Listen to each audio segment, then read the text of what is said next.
Global Theater di Perang Dunia Kedua adalah dekolonialisasi oleh Amerika mempreteli kekuatan negara Eropa penjajah untuk dimanfaatkan oleh banyak pejuang kemerdekaan di banyak negara secara berbarengan. Itu kalau dilihat dari sisi teater dunia. Untuk itu, jika ada pemimpin nasionalis dan visioner yang menjadi pemimpin dan berani bertindak untuk mengambil untung dari konstelasi global untuk tindakan lokal, maka bebaslah sebuah wilayah menjadi merdeka dan berdaulat. Itulah founding father bangsa Indonesia, para pejuang kemerdekaan yang mengambil momen di mana negara-negara banyak yang berantakan karena Perang Dunia Kedua sedang diacak-acak oleh Amerika untuk Indonesia menyatakan kebebasannya dari negara penjajah. Kita berkali-kali mengatakan bahwa sejak tahun 1904 Amerika memang ingin menguasai dunia, di mana kesempatan itu akhirnya didapat oleh Amerika di tahun 1944 dengan penandatanganan Fakta Bretton Woods. Amerika mengambil alih dunia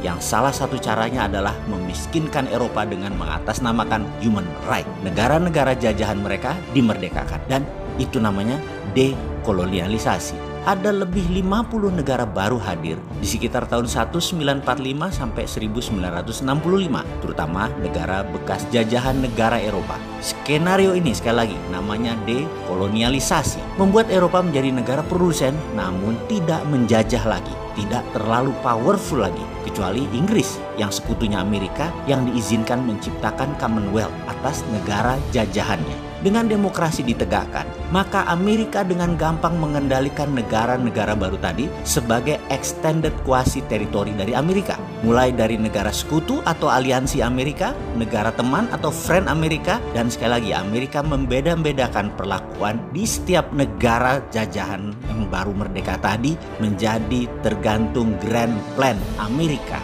Bagi saya pribadi, sejak dulu Amerika itu memperbudak Indonesia. Indonesia tidak pernah menjadi sekutu Amerika. Indonesia juga tidak pernah menjadi teman Amerika. Itulah selalu yang saya katakan berkali-kali, saya kampret-kampretkan Amerika itu. Kita lanjut. Kemudian di tahun 2013, dunia punya calon penguasa baru yang namanya Tiongkok. Strateginya sama seperti Amerika yang pakai IMF. Negara dihutangin, negara dipinjemin uang. Kalau Tiongkok, negara dipinjemi dan dibiayai proyek. Semuanya sama. Amerika dan Tiongkok dua-duanya jahat karena niatnya menjebak dengan pinjaman. Orang kalau dijebak hutang, perawan anaknya pun bisa digadaikan seperti kepada Datuk Maringgi. Awalnya sang Datuk Maringgi baik-baik datangnya, lalu melihat kemolekan dan kecantikan Siti Nurbaya. Alamak, cantik nian ini cewek. Syahwatnya naik, hasratnya menyala, maka gelontoran materi mulai dialirkan ke sang ayah bunda.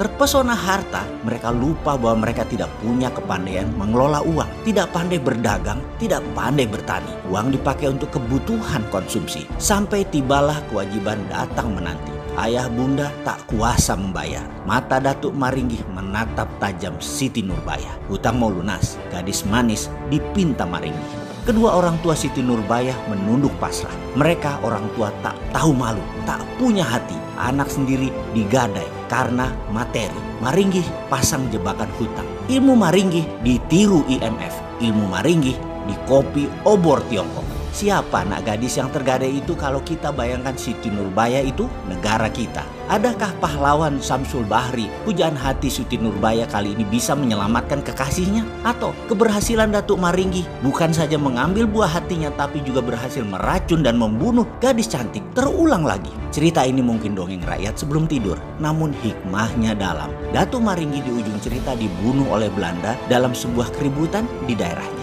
Kita bawa dongeng itu ke dalam kiasan. Maringgi saat ini adalah Tiongkok, Amerika adalah Belanda. Amerika ingin melakukan dekolonialisasi jilid 2 setelah Perang Dunia Kedua. Maka 70 negara diikat, obor Cina akan dilepaskannya. Namun beda kalau yang banyak tersadar bahwa negaranya harus lepas dari Maringgi dan Belanda. Maka saat ini sebaiknya, kalau yang sadar nih ya, maka sebaiknya saat ini tunggangi Belanda, bunuh Maringgi, lalu perangi Belanda, memerdekakan Indonesia seperti apa founding father bangsa Indonesia lakukan di tahun 1945. Sayangnya, sekarang banyak pejabat yang belum sadar siapa Datuk Maringgi itu dan belum punya strategi bagaimana menggunakan kekuatan Belanda untuk tebas Maringgi, lalu bersama rakyat usir Belandanya. Semoga paham.